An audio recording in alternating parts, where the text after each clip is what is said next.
The footsteps started on the fourth level. She told herself it was nothing. The parking structure beneath Ferrante Tower was not the kind of place where things happened. It was secured and monitored and attached by covered walkway to one of the most expensive commercial buildings in the city. It had cameras on every pillar and a security booth at the street-level exit staffed by a man named Gerald who always offered her a peppermint when she worked late. It was fine. She was fine. But the footsteps were still there. Mara Voss kept her eyes forward and her pace steady and did the math that women have always done in parking garages at 11:47 at night. Her car was on level 2. She was on 4. 2 flights of stairs or 1 elevator. The elevator was faster, but it was also a sealed box with 1 door and no options. And Mara Voss had learned in the worst possible way what happened when you put yourself in a room with only 1 exit and a man who meant you harm. She took the stairs. She knew these stairs. She had taken them enough evenings that the 14 steps per flight had become unconscious, that she knew which riser on the 3rd floor had a loose edge that rang differently underfoot, that she knew the door to level 2 swung heavy and required a shoulder against it rather than just a push. This familiarity was the only advantage she had, and she used it now, moving with the confidence of someone who belonged here, who was not afraid, who was simply a woman going home late on a Tuesday, which was exactly what she was except for the footsteps. If you're already gripped by this story, hit that like button and subscribe. It takes 2 seconds, and it means everything to me. Drop a comment and tell me where in the world you're watching from. Now let's get back to her. The stairwell smelled of concrete and exhaust, and the faint chemical ghost of the cleaning crew that came through at 8 every evening. Mara's heels low, sensible, the kind a paralegal wore when she expected to spend the day sitting and didn't plan on running, clicked against the metal-edged stairs with a sound that felt too loud, too exposed. She counted the steps by habit. 14 per flight. She had 2 flights to go. The city noise filtered and muffled through the exterior walls. Somewhere distantly, the hum of the building's HVAC. The sound of her own breathing, controlled, deliberate, the breathing she had taught herself after the second police report when she had sat in her then apartment and realized that her body had started anticipating threat the way some people anticipated weather, with a heaviness in the chest and a shallow quality to the air. Behind her, the stairwell door opened. She didn't run. Running was panic, and panic was noise, and noise was confirmation. And she had spent 8 months carefully, methodically not confirming anything for Danny Rice. She had perfected the art of not letting him see her flinch, had practiced the particular kind of stillness that meant I am not afraid, even when her heart was hammering so hard she could feel it in her fingertips. But her hand was already moving to her bag. She found her phone by feel, unlocked it without looking down, pulled up her texts. Gina's name was 3rd on the list. Gina, who had texted her at 7 to say she was still in the office if Mara needed company walking to the car. Gina, who was probably home by now, who would answer anyway because that was the kind of friend she was. Mara typed with her thumb, watching the stairwell door above her through her peripheral vision. Someone is following me. I'm in the Ferrante parking structure. I think it's him. I'm scared. She hit send without checking the name on the conversation. 1 flight left. 13 steps. She counted them. The response came before she reached the bottom. Floor? 1 word. No punctuation. And somehow, despite everything, Mara almost stopped walking because it wasn't the right response. Gina would have said, "Oh my God, call security," or "I'm calling you right now," or "Do you want me to stay on the line?" She would not have said floor like she was a dispatcher receiving a report. Like location was the only piece of information that mattered. Mara's thumb hovered over the screen. She looked at the contact name. It said Gina. She looked again. The number beneath the name was wrong. 1 digit off, so small a difference that she'd missed it completely in her panic, but wrong enough to mean she had just sent her fear and her name and her location to a stranger. She was still staring at the screen when her car came into view on level 2, and the footsteps in the stairwell above her sped up. 2, she typed back, because she had no better options, and because something in that single word floor had felt less like a stranger and more like someone who already knew what to do. And sometimes, when you are a woman alone in a parking garage at night, you send your coordinates to whoever answers. The response was immediate. Stay in the light. Don't get in your car. Walk toward the elevator bank and stop at the camera. I'm coming down. Mara stopped walking. Read the message again. The elevator bank was to her left, visible from here. The overhead light above it was the brightest on the level, a wash of cold white that would put her face and her surroundings in full resolution on whatever camera was watching. And someone was watching. Someone who had just told her, with the calm precision of someone who did this often, exactly where to position herself. She should have been more frightened. A rational woman would have been more frightened. But the footsteps were getting closer, and the elevator bank was lit. And sometimes the choice between two unknown quantities is made entirely on the basis of which one makes your gut tighten and which one makes it settle. Mara walked toward the light. She had worked at Callaway and Marsh, attorneys at law, for 3 years. The firm occupied the 14th floor of Ferrante Tower, 42 lawyers and support staff wedged into leased space in a building they did not own, which meant that Mara passed through lobbies and elevators and a parking structure that belonged to someone else every single workday, without ever thinking much about who that someone else was. The Ferrante name was on the building. There was a plaque in the main lobby, brushed bronze, understated the way truly expensive things were understated, that said Ferrante Holdings, established 1967. That was the extent of what Mara knew about the man whose name was stamped onto the hours of her life. This is the part of the story where that changes. To understand why a text message to a wrong number could alter the entire trajectory of a woman's life, you have to understand first what her life looked like before it. Not the surface version, not the paralegal with the good shoes and the efficient, capable way she moved through an office full of lawyers who relied on her research and her memory and her absolute refusal to be rattled. That version of Mara Voss was real, but it was also armor, and armor, by definition, exists because something underneath it needs protecting. The thing it was protecting was simpler and heavier than most people knew. Her daughter's name was Lily. She was 4 years old and possessed the particular kind of gravity that small children have when they have been through things they shouldn't have needed to go through, a watchfulness behind her brown eyes, a way of going very quiet at loud sounds, a habit of checking the door whenever someone knocked before she would let herself smile. She was also ferocious and funny and obsessed with dinosaurs in a way that made Mara want to cry with love whenever Lily corrected her on the difference between a brachiosaurus and a diplodocus in the middle of the cereal aisle at the grocery store. She was the most important thing in the world. She was what every decision Mara had made for the last 2 years had been about. They lived in a second-floor apartment in Wicker Park, Mara and Lily, in a 2-bedroom unit that cost $160 more a month than Mara had budgeted for, but that had a deadbolt, a chain lock, and a landlord who did not ask questions about why a young woman with a 4-year-old needed to know if the building had a back exit. Mrs. Paula from 2C watched Lily on the nights Mara worked late, which was most nights because late hours were how you built a career when you hadn't finished your degree and the attorneys you worked for paid you decently, but not abundantly, and your daughter needed new shoes every 3 months because she grew like a weed and refused to stop. Danny Rice had come into her life when Lily was not quite 2 years old, and he had left it or she had left him, which was the more accurate construction 14 months ago, under circumstances that had required 2 police reports, 1 protective order, and a move to a new apartment in a neighborhood where he didn't know anyone. The protective order was a piece of paper. Mara had stopped believing in pieces of paper around month 3, when Danny had been cited for violating it twice and faced consequences that amounted to a fine. He paid with a contemptuous smile and more text messages that night than she had received in any previous 24-hour period of her life. He was not supposed to know where she worked. She had told no one but Gina, had kept her firm's website bookmarked on her phone's private browser, accessed only at work, had been careful in every direction she knew how to be careful. She did not know how he had found out.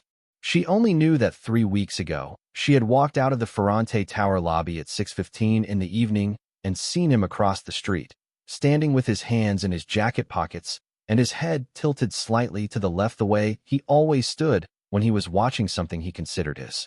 He had not approached her, had not spoken to her, had simply stood there long enough to make sure she saw him, and then had turned and walked away. He had done the same thing twice since then. Tonight, at 11:47, the footsteps in the stairwell were not proof. They were never proof. They were just fear and the memory of what it felt like to ignore fear when it was telling the truth. Mara stood beneath the camera at the elevator bank on level 2 of the Ferrante Tower parking structure and did not let herself look at the stairwell door 20 feet to her right. She kept her face forward. She breathed carefully. She thought about Lily, who was asleep in her dinosaur pajamas with Mrs. Paula on the couch and her stuffed brachiosaurus tucked under her arm. The elevator doors opened. The man who stepped out of them was not what she expected. She had formed no particular expectation in the 45 seconds since she had received his message, because she had been focused on breathing and the footsteps and not looking at the stairwell door. But in the half-second between the elevator opening and her brain engaging, she registered. Tall, very tall, the kind of tall that took up space in a room without trying. Dark suit, no tie, jacket button undone. Dark hair with silver in it at the temples, cut with precision. A face that was all sharp geometry, strong jaw, blade of a nose, cheekbones that threw shadows and eyes that she could not have named a color for in that light. Only that they were dark and that the moment they found her, they stopped moving. He took her in the way that Mara had been taken in by exactly one other person in her adult life.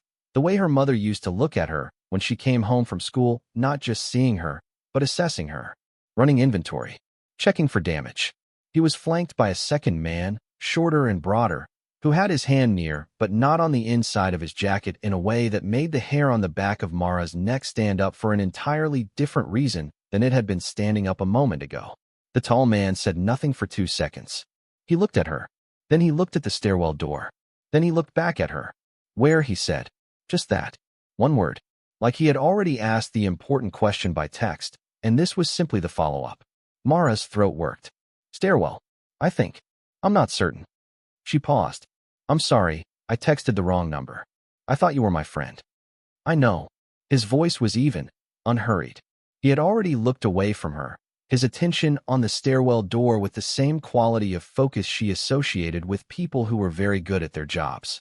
What does he look like? He. Not they, not the person, not who are you worried about. He. As though he had already understood the situation from a single wrong number text in a way that most people took significantly longer to arrive at. 32. Brown hair. About 6 feet. She stopped. He's my ex. There's a protective order, but it's a piece of paper. He said it without looking at her, and the matter-of-factness of it landed somewhere in Mara's chest with a force that had nothing to do with fear.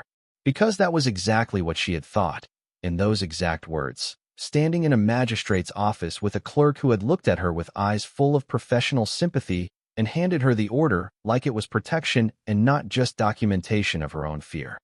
Yes, she said. The stairwell door opened. What happened next was not dramatic. That was the thing about it that Mara would remember afterward, in the weeks and months that followed, when she turned it over in her mind the way you turn over a stone to see what lives beneath. Danny Rice walked through that door, and the man standing beside Mara did not move toward him, did not raise his voice, did not make any gesture that the average observer would have cataloged as threatening. He simply turned to face Danny, and something in the quality of that turn, something in the way his body arranged itself in the space between her and the door, made the temperature in the parking level drop by 10 degrees. Danny stopped. He was good-looking in a surface way, Danny. Clean-cut, well-dressed, the kind of face that photographed well and charmed strangers at parties and had charmed Mara for the 6 weeks she had known him before. Lily's joy at meeting someone new who wanted to play dinosaurs had made Mara feel like maybe she was being too careful, too guarded, too shaped by experiences that weren't Danny's fault. Right now that face was doing something she recognized. It was running the same calculation she had seen it run a dozen times before, the weighing of risk against desire, the assessment of whether the obstacle in front of him was the kind that moved or the kind that pushed back. He looked at the man standing between them. The man looked back. The calculation on Danny's face resolved. Mara, Danny said, and his voice carried the particular lightness of someone performing ease, someone who had decided that breezy nonchalance was his best available strategy. I was just, no. The man's voice was not loud. It was the opposite of loud. It was the kind of quiet that made rooms go still. Turn around and walk back through that door. Danny's jaw worked. Mara could see him deciding whether he was the kind of man who backed down. She had watched him make that decision many times, and she had learned that the outcome depended almost entirely on whether the alternative felt manageable. Right now, the alternative was a man who stood in a parking garage at midnight with the particular quality of stillness that said he had stood in worse places and made worse decisions and survived all of them. I don't know who you are, Danny said, still doing breezy, still performing, but the edges were showing. But this is your last opportunity. Still quiet. Still unhurried. The security footage on this level has been recording since you entered the stairwell. If you are within 100 feet of this woman again, in any context, that footage becomes evidence in a filing I will fund personally. A pause that lasted exactly long enough. Walk away. Danny looked at Mara. She met his eyes and said nothing and let him see the absence of whatever he had been expecting to find there, the fear, the apology, the familiar guilt she'd carried like a stone in her chest for so long, she'd almost stopped noticing the weight of it. She was standing behind someone who had just told Danny Rice that he was protected, and the stone, for one extraordinary moment, was not there. Danny walked away. He went back through the stairwell door, and his footsteps receded upward, and then silence came back in, and Mara let out a breath that shook on the way out in a way she had not allowed herself while he was there to see it. The man turned back to her. He studied her face with the same inventory-taking she had noticed before. His eyes moved over her quickly and thoroughly, and she had the strange sensation of being read, of someone extracting more information from her expression than she had consciously put there. She was wearing the day's work on her face. She knew that. The 11-hour day and the bad coffee and the case files she'd been cross-referencing for the past 3 hours, and the 3 weeks of watching her street before she left her apartment, and the 8 months before that. "Are you hurt?" he asked. "No." She hesitated. "He didn't touch me tonight." The tonight was involuntary. She heard it land and saw the slight change in his jaw, the almost imperceptible forward shift of his weight that she would come to recognize as his tell, the single physical signal that indicated something had moved beneath the surface of his control. "Come upstairs," he said. It was not a question, but it also wasn't a command in the way Danny's directions had always been commands, weighted with the implication of what happened if she didn't comply. It was simply a statement of the obvious. She was alone in a parking structure at midnight, and the man who followed her might still be in the building, and she had just texted a stranger for help, and the stranger had come. "You don't have to," he added, and that addition, those 4 words, was the thing that made her say yes. His name was Luca Ferrante. She did not learn this in the elevator. In the elevator, he said nothing, only stood beside her with that quality of contained stillness that she was already beginning to catalog as a fundamental characteristic rather than a mood. The second man, Adriano, she would later learn, always Adriano, who had been 2 paces behind Luca Ferrante for the better part of 15 years, stood to her left and watched the elevator doors with the professional focus of someone for whom no enclosed space was ever fully safe. She learned his name from the plaque in the lobby, visible through the glass of the elevator doors as they rose past it. Ferrante Holdings. Established 1967. She looked at the man standing beside her and understood, in the particular way that understanding sometimes arrived all at once rather than gradually, why Danny had walked away. His office was on the 41st floor, 2 below the penthouse, and when the elevator doors opened onto it, she understood something else, that this was not the office of a man who went home at night. The city spread in every direction beyond floor-to-ceiling windows, lights scattered across the dark like a map of everything the night contained, and the desk at the center of the room was covered in papers and marked-up documents, and 2 monitors that glowed with data she could not have parsed at gunpoint. There was a couch against one wall with a jacket folded over the back of it. A coffee cup that had been refilled enough times that the ring marks around the base formed a rough circle. A bookshelf with books that had clearly been read, spines cracked and pages dog-eared. This was where he lived. He gestured to the seating area near the windows, 2 chairs, and a low table, and she sat because her legs had started to tremble slightly, the adrenaline finding its exit now that the immediate threat had passed. She pressed her hands together in her lap and breathed and looked at the city while he spoke quietly to Adriano near the door. She could not hear what they said.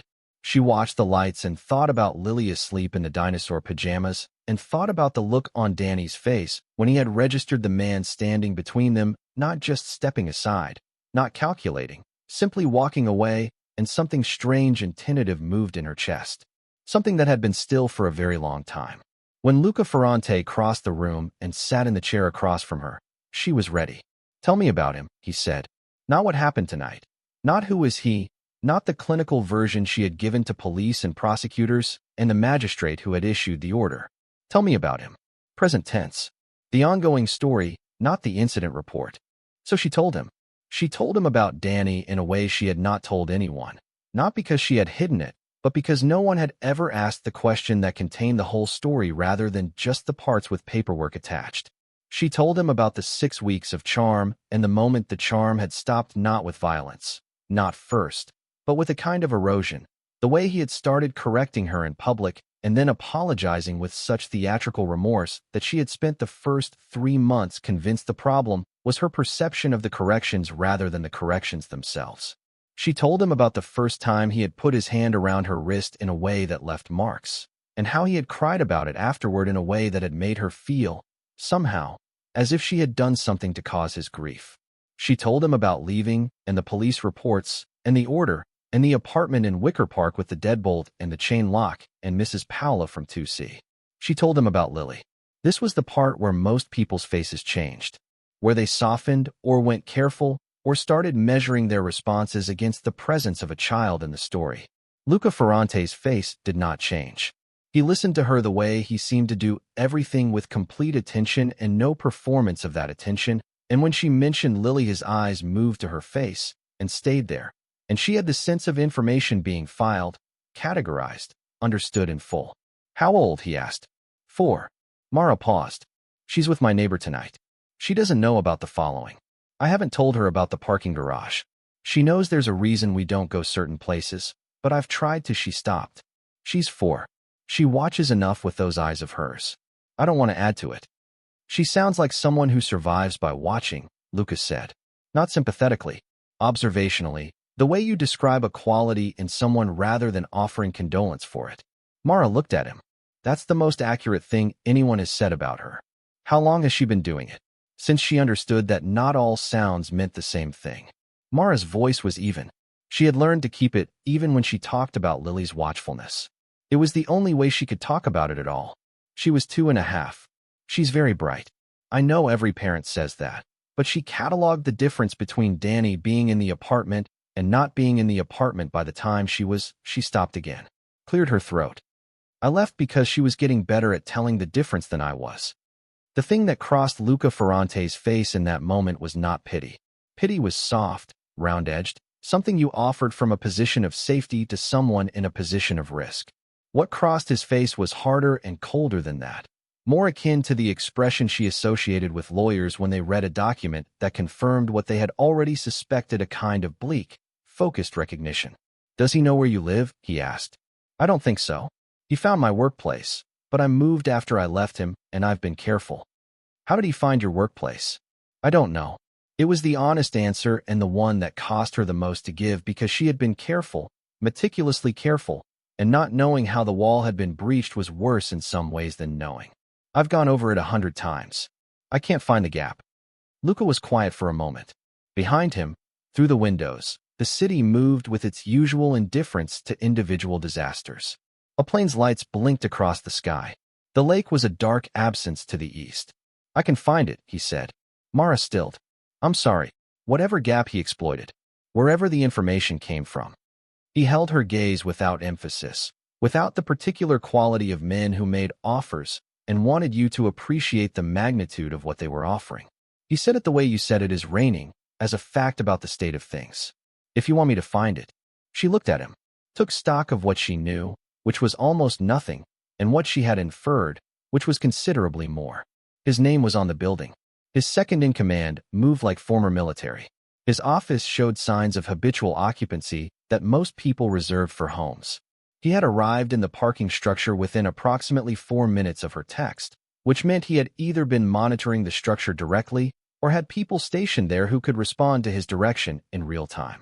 He had told Danny that the security footage would become evidence in a filing he would fund personally, with the ease of someone who knew what filings cost, and was simply stating available resources rather than making a threat. Luca Ferrante was not a lawyer. Who are you? Mara asked. A pause. Not the pause of someone deciding what to say, but the pause of someone measuring how much was true and how much was useful. Someone who owns this building, he said, and the 4 buildings adjacent to it, and several other things in this city that are relevant to your situation. That's not what I asked. No, he agreed. It isn't. He held her gaze for a moment longer, and in that moment, She understood that he was giving her the opportunity to ask differently, to ask the specific version of the question that would get the specific answer she was actually looking for. And she understood, also, that she wasn't sure she was ready for that answer. Not at 11:58 on a Tuesday night with her hands still shaking slightly from adrenaline and the conversation sitting between them like something that hadn't been named yet. "You said you could find the gap," she said instead. "Yes. Why would you do that?" Another pause, but different. This one was genuine consideration. "Because you texted me by accident, and I came down, and I watched a man follow a woman out of my building at midnight. And now I know your daughter sleeps with a dinosaur, because she's learned to watch for danger that no child should have to watch for." He said it without heat. "And that is not something I'm inclined to set aside." Mara looked at him for a long time. She was a woman who had learned to read the difference between men who said things because they thought you needed to hear them and men who said things because they happened to be true. It was a skill acquired at considerable personal cost. And sitting across from Luca Ferrante in a 41st floor office at midnight with the city bleeding its light through the windows behind him, she read him with everything she had. He meant it. That was the plain, uncomplicated conclusion. He was not performing generosity or positioning himself for anything. He had come down to a parking garage for a woman who had texted him by accident, and he was sitting across from her now, and he meant every word of what he'd said, in the quiet, unstartling way of someone who simply acted on what they intended and found no need to announce it. It terrified her in a different way than Danny terrified her. "Okay," she said. "Okay," he said. Adriano appeared in the doorway. "Car's ready." Lucas stood. "You're not driving home tonight. Not alone. Not until I know whether he followed you into the building from outside or whether he had access from within." He said it without apology for the implication, which was that her safety was, at least for tonight, something he intended to manage. "A car will take you to your apartment. One of my people will stay outside the building." Mara stood. She was aware that she should resist this, that the appropriate response to a stranger assuming authority over her evening was not quiet compliance. She was also aware that the alternative was driving home alone through streets she had been scanning for Danny's car for 3 weeks, turning the last corner to her building with her hands tight on the wheel and her eyes on the rearview mirror and Lily's car seat empty in the back. "I don't need a guard," she said, "but I'll take the car." He looked at her. Something shifted in his expression so slight she almost missed it, a fractional easing around the eyes, something approaching approval. "The car," he said, "and one man outside your building. Not negotiable." "You said you weren't doing this to manage me." "I said I came down because what I saw was something I wasn't inclined to set aside." He held her gaze without heat or challenge. Only that quality of complete, focused attention she was starting to recognize as simply how he existed in space. "I'm also not inclined to set it aside now. If that conflicts with your sense of independence, I understand. But your daughter is on the 2nd floor of an apartment building, and a man who has already violated a protective order knows where you work. The car and the man outside your building are for her." It was the use of her, not you, that got through. Not a logical argument about risk assessment, not the safety case she had been making to herself for weeks, but simply Lily, implicitly named as the thing the guard was for. "Fine," Mara said. She thought she saw the ghost of something move across his face. Almost, if such a thing were possible in a man who wore stillness like a second skin, a smile. He walked her to the elevator himself, Adriano a step behind. At the doors, he said, "Your number is in my phone now. If he appears again anywhere, anytime use it." She looked at him. "You know it wasn't meant for you." "I know." He held her gaze. "Now it is." The elevator doors closed between them, and Mara stood in the small bright box of it and pressed her palm flat against the cool metal wall and breathed. She thought about what she had just agreed to and about the man on the floor above her and about the way Danny had walked away, not threatening, not calculating, simply going, and she tried to decide what she felt about all of it. She realized. That was the thing. After weeks of managing and enduring and keeping herself carefully contained, she felt something. Several things at once, tangled enough that she could not have separated them cleanly. Fear, still, in the background, the low hum of it that had become so constant she almost forgot it was there. But also something else. Something that moved differently, that had a different weight to it. She chose not to name it yet. There was something worth sitting with in that choice. She had spent 14 months being very deliberate about what she allowed herself to feel and when, which was a survival strategy. She had developed the way people developed most survival strategies, by watching what happened when she didn't employ it. Feeling things at the wrong moment, around the wrong people, had cost her more than she cared to inventory. She had learned to keep the feeling at the end of the day, after Lily was asleep, after the deadbolt and the chain and the kitchen table, where it could happen quietly and without consequence. But she was in an elevator, descending from the 41st floor, and she was already feeling things, and the only honest thing she could do about that was acknowledge it and decline to name it and decide what to do with it later. The car was waiting in the main lobby, a black sedan with a driver who nodded to her with quiet professionalism and did not speak except to confirm her address, which Luca Ferrante apparently already had, though she could not have said exactly when he had obtained it. She sat in the back seat and watched the city through tinted windows and thought about a man who had come to a parking garage at midnight for a woman who had texted him by accident. In Wicker Park, her building was still and dark. Mrs. Powell's light was off. The car pulled to the curb and a second vehicle, she noticed, had parked 20 feet back, a man in the front seat who was reading nothing and watching everything. She looked at the driver. Will he be there all night? Until 8 a.m., when he's relieved. The driver said it matter-of-factly. Mr. Ferrante's instructions. Mara nodded. She went upstairs and unlocked the 2 locks and put the chain across and stood in the entry of her apartment listening to the silence that meant Lily was still asleep. Mrs. Powell snoring softly on the couch, the Brachiosaurus exactly where it belonged. She sat at the kitchen table for a long time. She thought about the question she had asked him, "Who are you?" and the answer he had not quite given.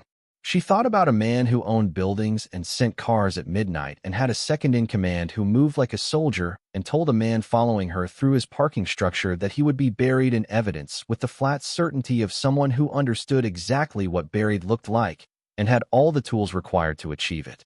She thought about the word negotiable and the way he had used it, not as a threat, but as information, the same way you stated a physical law of the universe. She thought about Lily's watchfulness, and the way his eyes had moved when she mentioned it, and what he had said about children who survived by watching, which had been exactly right, exactly true, in a way that had startled the breath out of her. She thought about the fact that she was thinking about him at all, which was the thing she was least prepared to examine. Mara Voss got up from the kitchen table, checked the locks again by habit, looked in on Lily who was sprawled across her pillow with the Brachiosaurus pressed under her cheek, and went to bed. She did not sleep for a long time. In the morning, Lily woke her at 6:15 by climbing into the bed and announcing with great authority that she had dreamed about a volcano and the dinosaurs had used it as a swimming pool, and didn't Mama think that was interesting? Mara said that she did.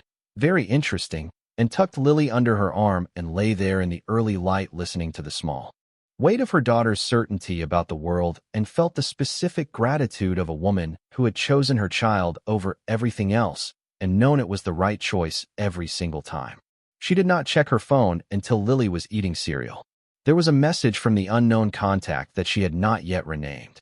It had come in at 6 a.m., which meant he had either risen early or never slept, and she suspected the latter. The Gap was your firm's external directory. They list billing coordinators with their direct extensions. Your home address is a public record in your county through your voter registration from 18 months ago, before you moved. He found both. I've had the directory entry removed and the voter registration flagged for privacy protection. Neither will be accessible by end of day. She read it 3 times. He had found the Gap before 6 a.m. He had found it and had not waited to tell her and had not led with the information as a reason she owed him something or as evidence of capability she should be impressed by. He had simply fixed it, as though the fixing were the point and the information about the fixing were merely practical. Thank you, she typed back. 3 seconds passed. Don't thank me. There's a man outside your building until 8. His name is Raphael. If you need anything before you leave for work, tell him. Mara sat at her kitchen table while Lily ate cereal and described in elaborate detail what dinosaurs would do if they encountered a pizza, and she looked at the message on her phone and felt the strange, weightless sensation of someone standing on ground she had thought was gone. She had spent 14 months making herself smaller, quieter, harder to find, harder to track, harder to reach. She had become excellent at disappearing into the ordinary fabric of her days, at being a woman who existed at the margins of visibility because visibility had stopped feeling safe. Something had shifted. It was small and uncertain, and she did not trust it yet the way she did not trust ground that had given way before. But it was there. She put her phone in her bag and told Lily that she thought the dinosaurs would probably prefer the deep dish, actually, and Lily considered this gravely and said she supposed that was logical for the sauropods, which made Mara laugh for the first time in 3 weeks. In a building 40 minutes across the city, on the 41st floor of Ferrante Tower, Luca Ferrante sat behind a desk covered in papers and listened to Adriano's morning report and said nothing when Adriano paused mid-sentence and said, with careful neutrality, "She took the car and the guard, and there has been no unusual activity at her building overnight." He said nothing, but the muscle in his jaw worked once, and the slight forward shift of his weight that she would eventually come to recognize as his tail was there, unmistakable, before he controlled it. He had told himself, in the elevator going back up last night, that it was a one-time intervention. He had come down because she had been in his building, and she had been afraid, and the man following her had been the recognizable profile of a specific kind of cowardice, the kind that operated in shadows and parking garages and piece of paper distances from the people it claimed to love. He had handled it because it had been in front of him, and because walking past things that were in front of him was not something Luca Ferrante had been built to do.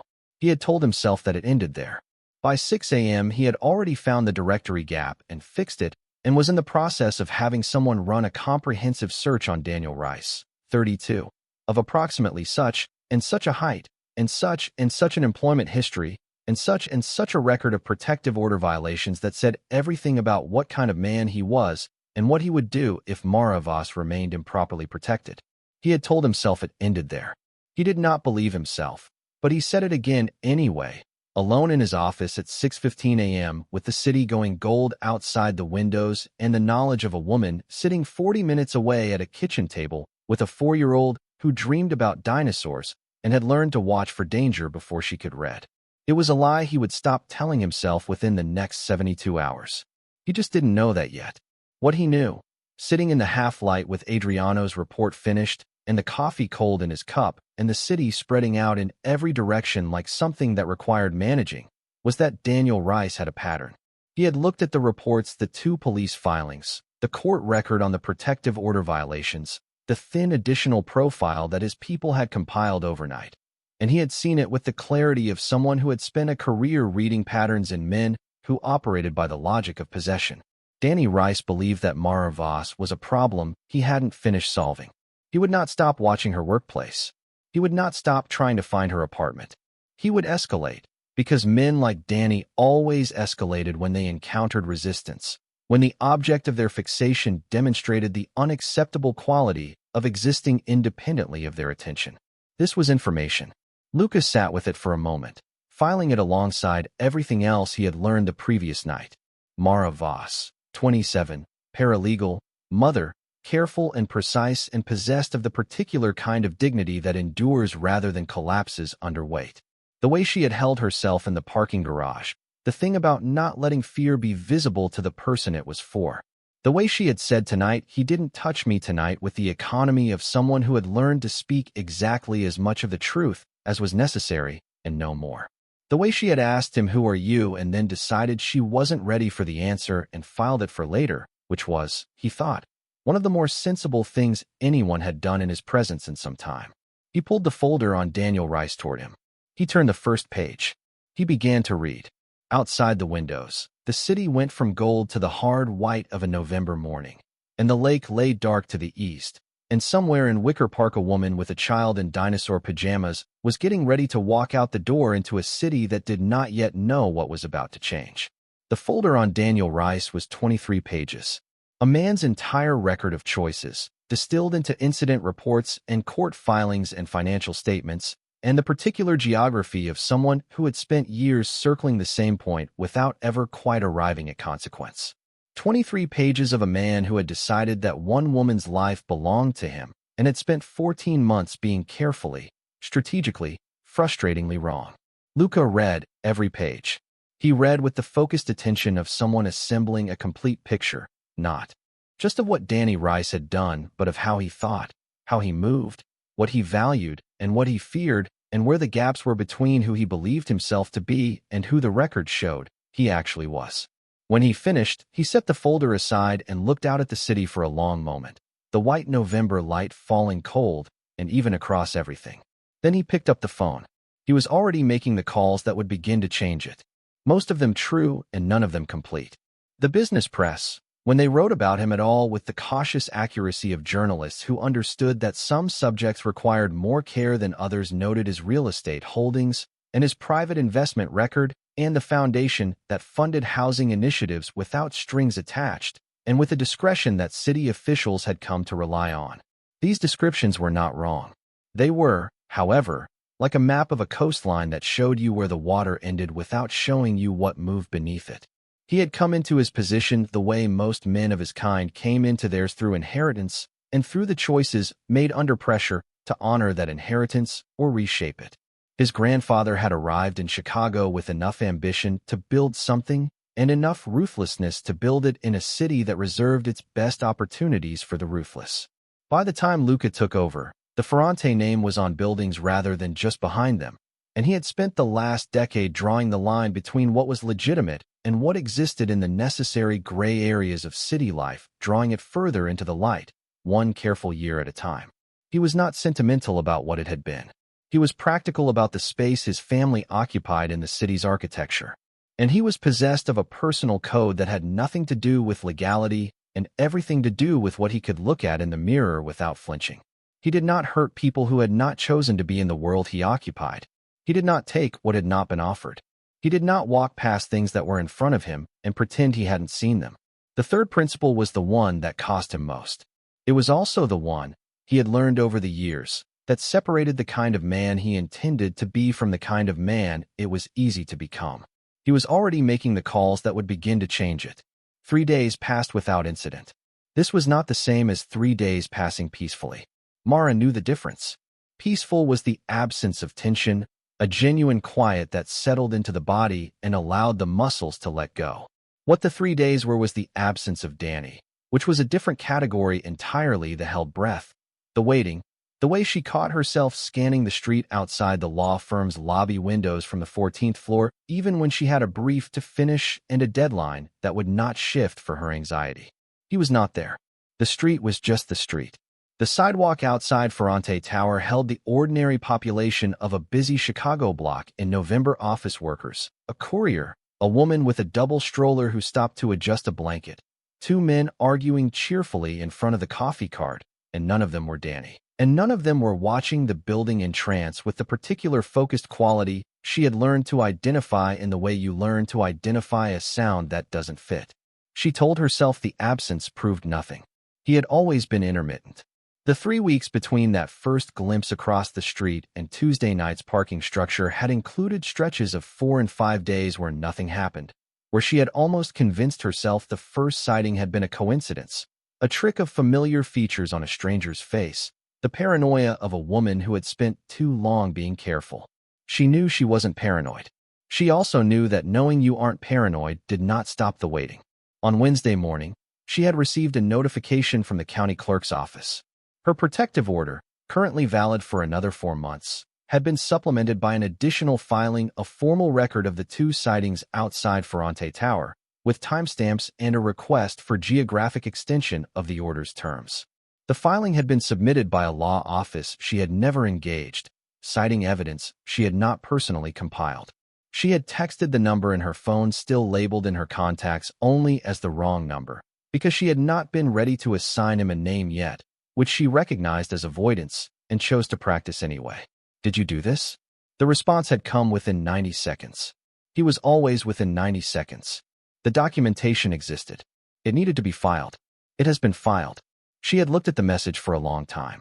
It was the most complete summary of how he operated that she could have written herself, not "yes, I did this, and you're welcome," not "here's what I've done for you." Simply the statement of a fact and the logic behind it stripped down to its essential components. "You didn't ask me," she had typed. A pause, longer than his usual. 6 minutes, which she had spent staring at the blinking cursor with an expression that she was glad no one could see. "No. Do you want me to undo it?" She had almost smiled.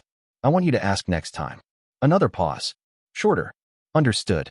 It was the smallest concession she had ever been offered by a man who held more power in a single phone call than most people accumulated in a lifetime, and it landed with the weight of something much larger, because he had simply said understood and she believed him, which was the thing she had stopped believing about men in a room she would very much like to stop counting visits to.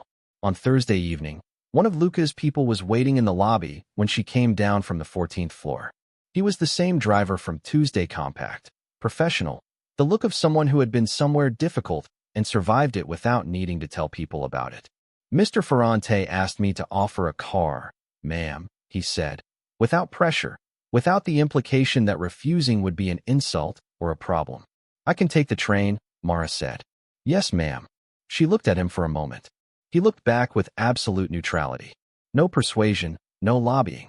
Simply, I'm here, you can use me or not, your choice. She took the car. She told herself it was because it was raining. It was raining, which was true. But she sat in the back seat watching the city stream past and thought about the difference between being managed and being offered things, and about how long it had been since the distinction had felt meaningful. On Friday, she had a meeting with her supervising attorney, Robert Calloway, about the Delaney brief she had been cross-referencing for the past 2 weeks. It was the kind of meeting that required her full attention and received it, because work was the place where she was still entirely herself, the careful analyst, the meticulous researcher, the woman who had built her professional competence out of the same material she'd built everything else, which was the refusal to let the hard things erase her. Afterward, leaving the conference room with her notes and the particular satisfied exhaustion of complex work done well, she took the stairs from 14 to the lobby and pushed through the building's main doors into the cold and stood on the sidewalk for a moment, just breathing the outside air, which smelled of exhaust, and the lake and the first real cold of the year. Her phone rang. Not a text. A call, which was unusual enough that she looked at the screen before answering. The wrong number. Calling her. She answered. Are you outside the building? His voice was the same as it was in person, even, unhurried, the slight roughness of someone who spent long hours talking and didn't waste many of them. Yes. Go back inside. Mara stopped walking toward the parking structure. What? He's been photographed twice this week near your apartment building in Wicker Park. Tuesday night and Thursday. A pause. Go back inside and I'll explain. She went back inside. He arrived 11 minutes later, which meant he had either been in the building already or had been closer than the 41st floor. Adriano was with him, and the quality of both men's attention as they crossed the lobby was different from Tuesday night, higher and more focused, the specific frequency of people who were tracking multiple variables simultaneously. Luca Ferrante, she was learning, did not have a casual mode. He operated at one register, complete, focused, fully present, and the variation was only in what that attention was directed at and what it found when it arrived. He found her standing near the security desk with her notes pressed against her chest, and what he found in her face made his jaw tighten in the way she had already cataloged. He knows where I live, she said. Not a question. He found it. We don't know how yet, not the voter registration.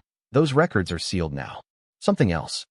He stopped in front of her, close enough to speak quietly and be heard, far enough to give her the space that she had come to understand he always gave her, without being told. I need to know your schedule for the next several days. Where you go, when, what time Lily is typically at your building. Mara felt the cold that had nothing to do with November settle across her shoulders. Lily's name in his mouth in this context, the context of Danny in knowing the apartment, Danny knowing the block, did something to her composure that she spent a deliberate moment controlling before she answered. Lily's at the building most evenings. Mrs. Paula picks her up from preschool at 3.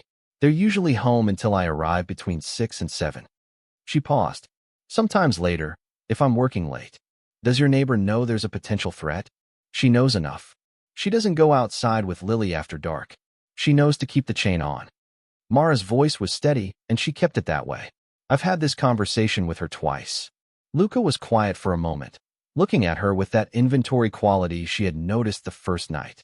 Not assessing her distress, he had already read the distress and set it aside as a given rather than a subject of focus. Assessing something else. The gap between what she had in place and what she needed. I'm going to put someone on your building, he said. Not just overnight. Full coverage, rotating, 24 hours. They'll know your car and your neighbor's car and anyone who belongs at that address. She stopped. Started again. That's a significant commitment. Yes. She looked at him. Why? He met her eyes, and she had the sense again of the careful measure behind the stillness, the weighing of what to say against what was true. Because he found your apartment, he said finally, and that changes the category of the situation. It was already unacceptable. Now it's urgent. It was not the answer to the why she had been asking, which was not about Danny's movements, but about the reason he was standing in the lobby of his own building on a Friday afternoon, making decisions about her daughter's safety, as though it were simply the next item on a list of things that required his attention. She understood that he understood the distinction between the question she had asked and the question she had meant, and that he had answered the one she had asked. She let it go. For now. Okay, she said. He nodded once. Then, there's something else. Of course there is. The ghost of something crossed his face. Someone in your firm gave him your phone number. Not the main line. Your direct extension, which he then traced to the mobile number you use for work calls. He watched her absorb this. It's someone in the building. We're working on identifying them. The betrayal of it, the specific quality of it, the fact that the gap had been inside the firm, where she had spent 3 years building the kind of quiet, reliable professional reputation that made people trust her, landed with a particular weight. Mara pressed her notes tighter against her chest. Who? She asked. I'll know today. No hesitation. No qualification. She believed him, and the ease with which she believed him was something she would think about later. In the kitchen at her apartment, with the deadbolt and the chain and the sound of Lily's voice asking Mrs. Paula if dinosaurs would have liked Chicago winters. She would think about the ease with which she trusted a man she did not fully understand, and she would try to determine whether the trust was wisdom or the same pattern that had made her trust people before when she shouldn't have. She would not arrive at a clean conclusion, but she would notice that the quality of the trust was different, not blind, not born of need or longing or the particular vulnerability of a woman who had been alone too long. It was trust the way you trusted a structure that had already held weight, empirical and current. He had done what he said he would do. He had done it without being asked and without requiring acknowledgement. He had drawn no attention to the doing. That was its own kind of evidence. If you're as deep into this story as I am right now, make sure you're subscribed and have notifications turned on. I upload new stories every week, and you don't want to miss what's coming. Your support is the reason I keep going. Now, back to them. The person in Mara's firm was a billing coordinator named Kevin Marsh, 24 years old, no prior relationship with Danny Rice that Luca's people could establish. It had been money, straightforwardly, $200 in cash slipped under the guise of a request for a colleague's contact information so an important document could be delivered. Kevin had not known what the information would be used for. Kevin was also, by that evening, no longer employed by Callaway and Marsh, through a process that Mara did not ask to understand in detail and that Luca explained only as handled. She did ask whether Kevin was safe. Luca had looked at her for a moment. Yes, he said. He was stupid, not malicious. He'll find other employment. Mara had nodded, and the fact that she had asked that her first instinct had been to check whether the person who had endangered her was okay had registered on Luca's face with the subtlety of a very slight shift in his eyes, the same filing away quality she had seen when she mentioned Lily, the sense of information being received and stored somewhere that mattered. That Friday night, 2 men she did not know took up positions outside her apartment building. She knew they were there because Luca texted her the description of each one: height, jacket color, which side of the building entrance they would be on, so that she would recognize them without having to feel watched by strangers. She had not asked for the descriptions. He had known to send them anyway.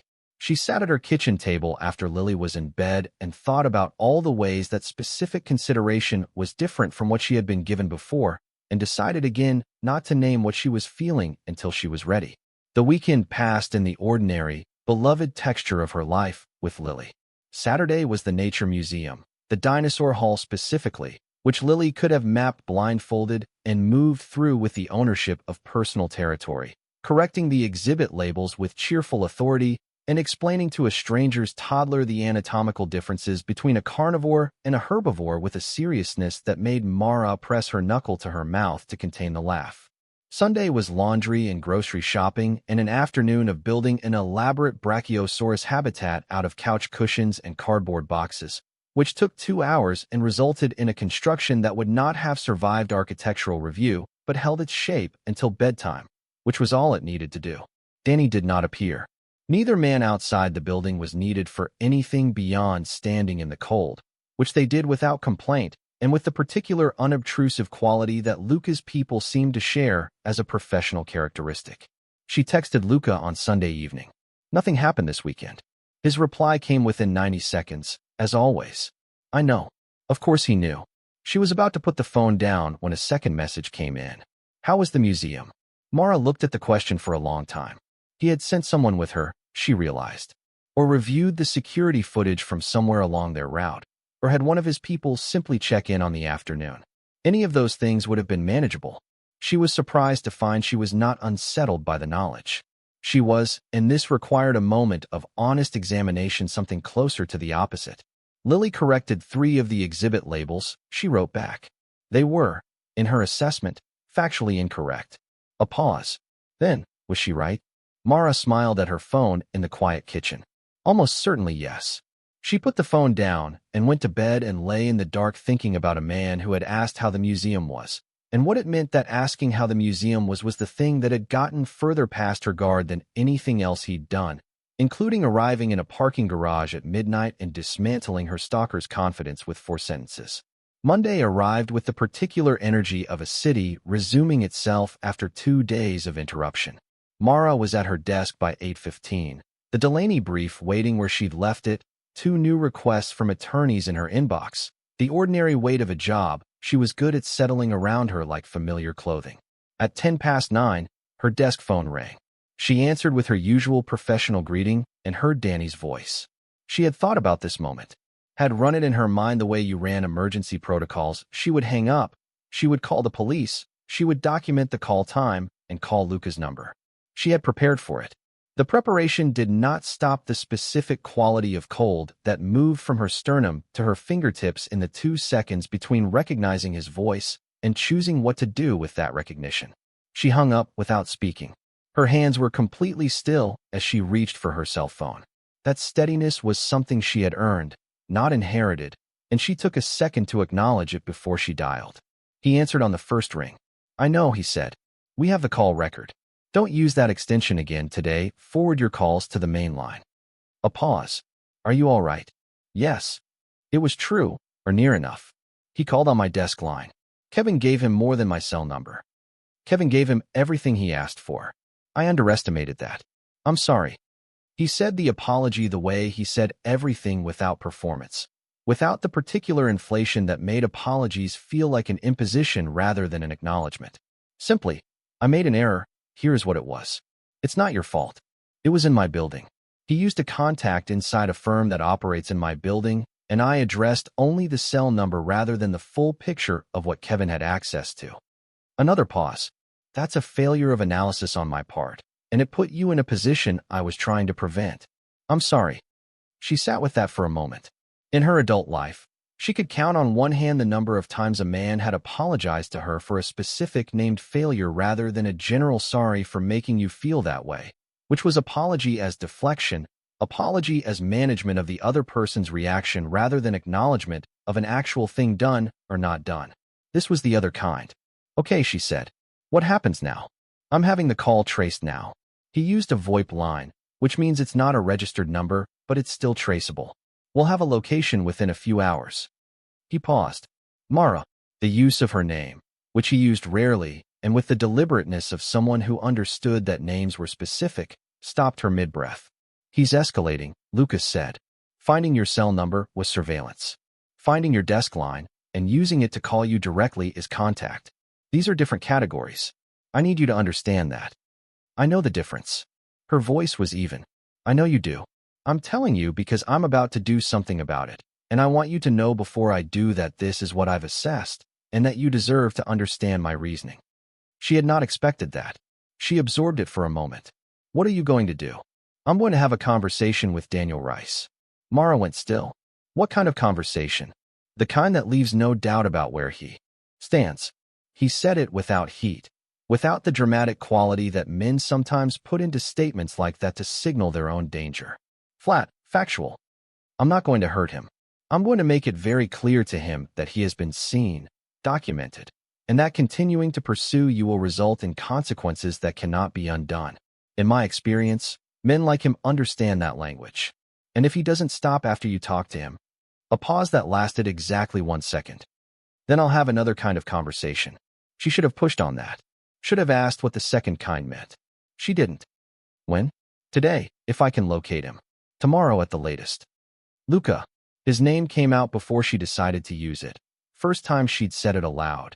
And she heard the small shift in the quality of his silence on the other end of the line, a fraction of a breath.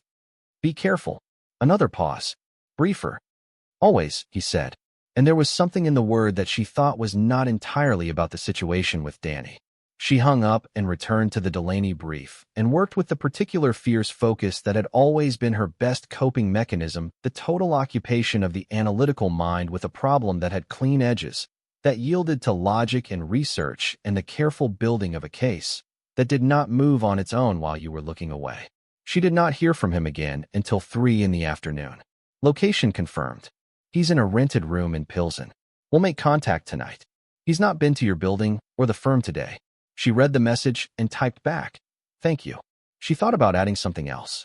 Thought about the conversation in the lobby on Friday, the way he had measured his answers, the way she had understood that he was protecting her from his world while simultaneously using his world to protect her, and how that particular contradiction had been sitting in her chest for 5 days now without resolving into something clean. She didn't add anything else.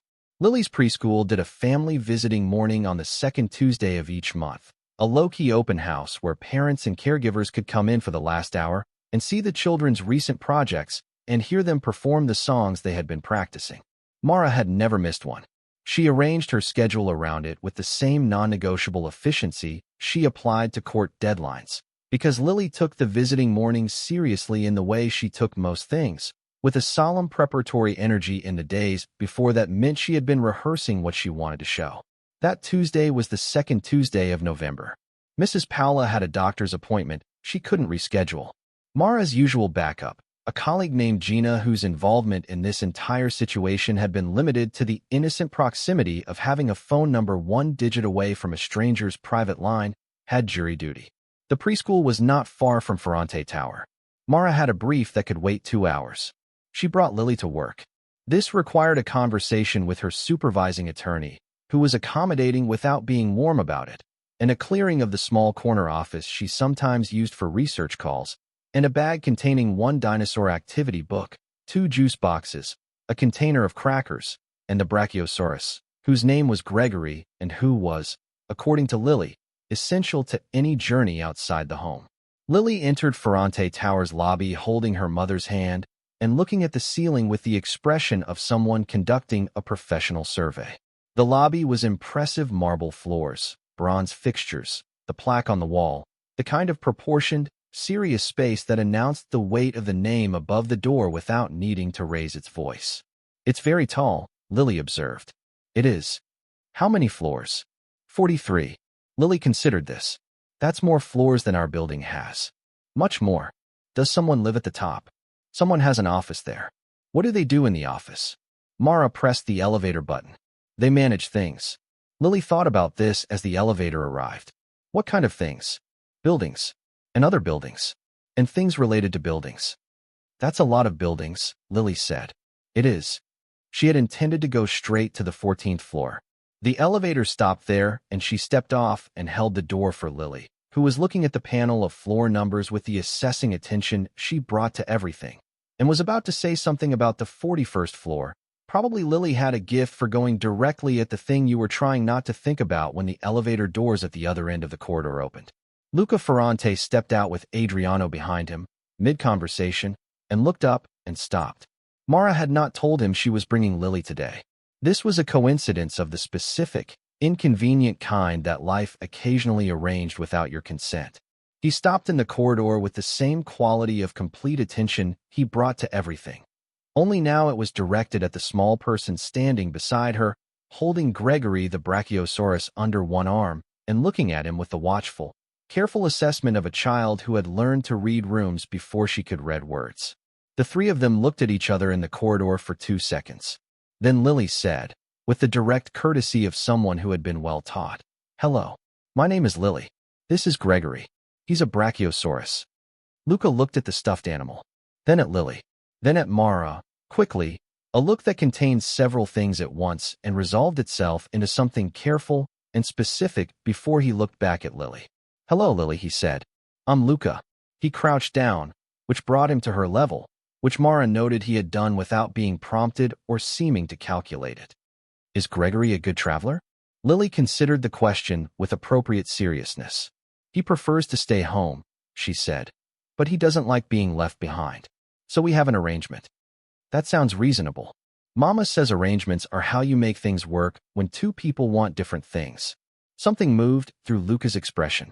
Not quite a smile, but the territory adjacent to it. The place a smile lived in a face that had learned to hold things still. "Your mama is right about that." Lily looked at him with those watchful brown eyes, the ones that had been watching rooms since she was 2.5 years old, cataloging the difference between safe and not safe with the survival instincts of someone who had been given reason to develop them too early. She looked at him the way she looked at everything completely, without hurry, running her own private inventory. "Do you know my mama?" she asked. "Yes," he said. "From work." Something like that. Lily was quiet for a moment. Then she asked, with the devastating simplicity of a 4-year-old who hadn't learned yet to dress the question in anything softer. "Are you a safe person?" The corridor went very still. Mara's breath had stopped somewhere between the question forming and the question landing. She had given Lily the vocabulary for this, had taught her, carefully, over 2 careful years, that people could be sorted into categories, that it was always okay to ask, that your feelings about a space or a person were information you were allowed to use. She had given Lily this tool because Lily needed it, and because having it was better than not having it, but she had not expected it to be deployed here, in this corridor, aimed at this specific person, with her standing 3 feet away trying not to show what it cost her to hear the question asked. Luca looked at Lily for a moment. Then he said, with the same matter-of-fact quality he brought to every true statement, "I'm trying to be." Lily looked at him for another moment with those measuring eyes. Then she appeared to reach a conclusion, because she nodded once with the gravity of a judge issuing a ruling and held Gregory out toward him. "You can hold him for a second if you want," she said. "He's very calming." Luca accepted Gregory with both hands and held him with the careful solemnity the gesture required. He looked at the brachiosaurus, then at Lily, then at Mara, and the look was brief and unguarded in a way that she had not seen in him before, in which something that lived beneath the control was briefly, completely visible. She did not look away. Lily retrieved Gregory after an appropriate interval and announced that they needed to go to Mama's work now because there were papers, and then a visiting morning, and the papers had to come first. Luca stood and nodded to her with the respect he might have given an equal, which Lily received with the equanimity of someone who expected nothing less. "Luca," Lily said, as they were turning to go, with the specific precision of someone who had just confirmed the name in their internal catalog and wanted to make sure it had been recorded correctly. "Yes. Gregory says you're okay," she reported. And then she turned and walked toward the corridor with the purposeful stride of someone with a full schedule, holding Gregory under her arm with the confident grip of a child who had never once doubted the reliability of what she loved. Mara looked at Luca over her shoulder. She didn't say anything. There was nothing to say that the look didn't already contain. Then she turned and followed her daughter. She looked back. "This evening," he said, "can you meet me for 30 minutes? There's something you should know about last night." Danny, she understood. The conversation with Danny. 6 o'clock, she said. 6. She turned back to the corridor with Lily's hand in hers and walked toward the office she'd cleared and the papers that needed finishing before the visiting morning. And she heard Adriano and Luca's voices behind her resume their conversation as they continued in the other direction, and she did not look back again. She thought about "I'm trying to be." She thought about the way he had accepted Gregory with both hands as though it mattered how you held a 4-year-old's brachiosaurus, and how it did matter, and how he had known that without being told. She thought about the look on his face in the moment before he controlled it, and what she had seen there, and the fact that she was starting to be able to read him with the same specificity that she read her case files. Not all the way through, not to the bottom, but with a growing familiarity that made the gaps feel like information rather than absence.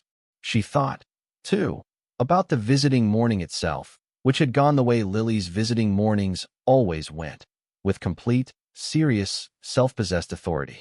Lily had shown her the collage she had made of her favorite animals, in which the Brachiosaurus occupied the position of honor in the center, and had performed the November song about falling leaves with the focused delivery of someone who had prepared extensively, and had eaten exactly half of the crackers from the bag before declaring herself full and offering the rest to a boy named Marcus who had eaten them with the gratitude of someone who had been waiting all morning for exactly that offer. Mara had sat on a too-small chair in a room smelling of tempera paint and warm apple juice and watched her daughter move through her world with the particular grace of a child who had been loved carefully and had thought, not for the first time, that everything else, all the managing, all the careful planning, all the deadbolts and the protective order and the watching the street was worth it, absolutely and completely, because this was what it was for. She thought about the way Lily had told her, on the drive back to the office to retrieve her bag, that the man in the hallway was like the night light. Mara had asked what she meant. Lily had considered for a moment, then said, "He doesn't make noise, but you know he's there." Mara had said nothing.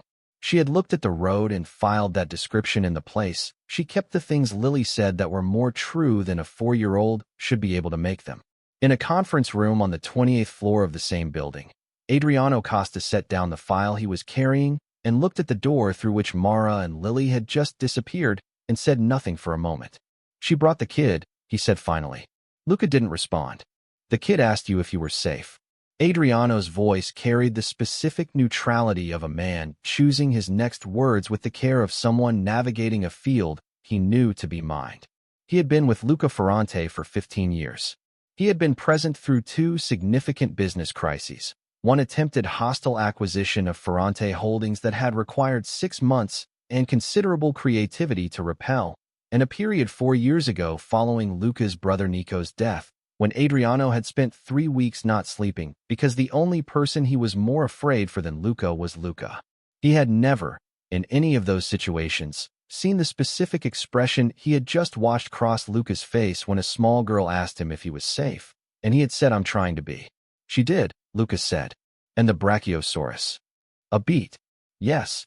Adriano decided not to say anything further and picked the file back up and followed Luca into the conference room, where there were 16 items on the agenda and none of them were Mara Voss.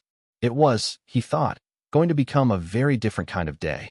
Luca Ferrante sat through the 16 items on the agenda with his usual precision, noting decisions and delegating actions, and asking the sharp questions that his team had learned to have answers prepared for because he did not tolerate approximation. His attention was complete. His contributions were correct. There was nothing in his conduct during those 3 hours that would have indicated to any observer that his mind was elsewhere. It wasn't elsewhere. It was exactly where it needed to be.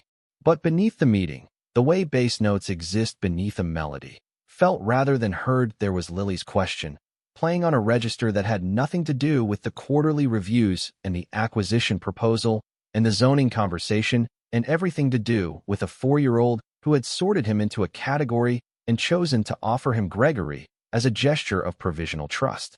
"Are you a safe person?" He had been asked that question, or versions of it, exactly never. People did not typically ask Luca Ferrante if he was safe. They asked him for things, or they tried to avoid needing to ask him for things, or they arranged their interactions with him along the geometry of what they wanted and what they feared he would cost them, which was a kind of safety assessment, but one conducted entirely without his participation. Lily had asked him directly, with the specific open-faced honesty of someone who had not yet learned that asking directly was something you did at your own risk. And he had told her the truth, which was that he was trying to be not that he was, not the reassuring simple yes that would have been easier to give, but the actual answer, because she had asked the actual question and she deserved the actual answer. He thought about what it meant that Lily had been taught to ask. He thought about what it meant that Mara had taught her.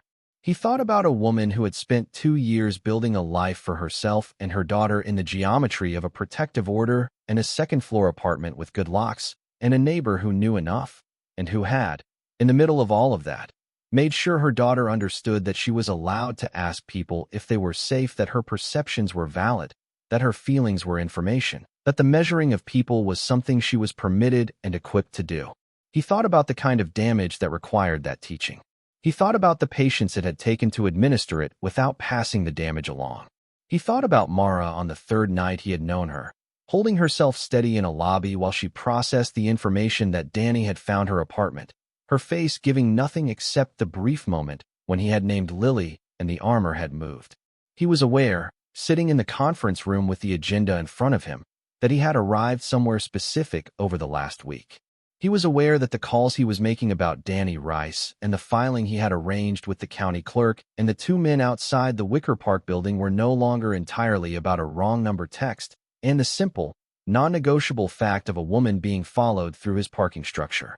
They had been that, initially. The territory had shifted. He did not examine the shift closely. That was a conversation for later, for the kind of honest accounting he gave himself at the end of days when everything else had been handled. What he permitted himself to register, in the space between the zoning question and the acquisition vote, was simply this. The territory had shifted, and he was not going to walk it back. At 6 o'clock, Mara arrived at his office. She came alone, without Lily, who was home with Mrs. Paula in the dinosaur pajamas and the Brachiosaurus habitat that had apparently survived the weekend and been augmented with additional cushions to create what Lily had described as a Cretaceous ecosystem. She looked the way she looked after a full day, composed, careful, the professional competence settled around her like something she wore rather than performed. But there was also something else tonight, something she was carrying behind the composure that he could see without being able to name. He told her about Danny. Last night, two of his people had found Daniel Rice in a rented room in Pilsen. Adriano had been there as well. The conversation had lasted 22 minutes. Luca had not been present himself.